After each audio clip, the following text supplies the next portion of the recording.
சட்டமன்ற பேரவையின் உறுப்பினராக தேர்ந்தெடுக்கப்பெற்ற உதயநிதி ஸ்டாலின் எனும் நான் சட்ட முறைப்படி நிறுவப்பெற்றுள்ள இந்திய அரசமைப்பு சட்டத்தில் உண்மையான நம்பிக்கையும் பற்றுறுதியும் கொண்டிருப்பேன் என்றும் இந்திய நாட்டின் இறையாண்மையையும் ஒருமைப்பாட்டையும் நிலைநிறுத்துவேன் என்றும் நான் மேற்கொள்ள இருக்கும் கடமையை நேர்மையுடன் நிறைவேற்றுவேன் என்றும் உளமாற உறுதி கூறுகிறேன். உதயநிதி ஸ்டாலின் எனும் நான் அப்படின்னு சொல்லும் போது அந்த அரங்கமே அப்படியே அதிர்ந்து போயிருக்குங்க. ஆமா, முதலமைச்சர் விஜய் அவர் முன்னாடி இந்த முறை எதிர்கட்சி தலைவரா உதயநிதி ஸ்டாலின் அவர்களை தான் நின்று இருக்காரு. சொல்ல போனா விஜய் அவர்கள் என்னதான் பிரச்சாரத்துல மாறி மாறி ஒவ்வொரு கட்சியும் ஒவ்வொரு விதமா பேசிக்கிட்டாலுமே சட்டசபைக்குள்ள அந்த ஒரு விஷயமெல்லாம் பார்க்கல.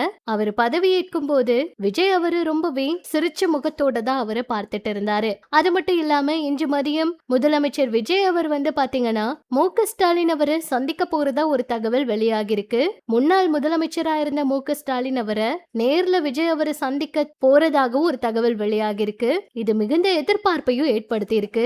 என்ன நடக்க போகுது அப்படிங்கறத பொறுத்திருந்துதாங்க பார்க்கணும். திரு உதயநிதி ஸ்டாலின்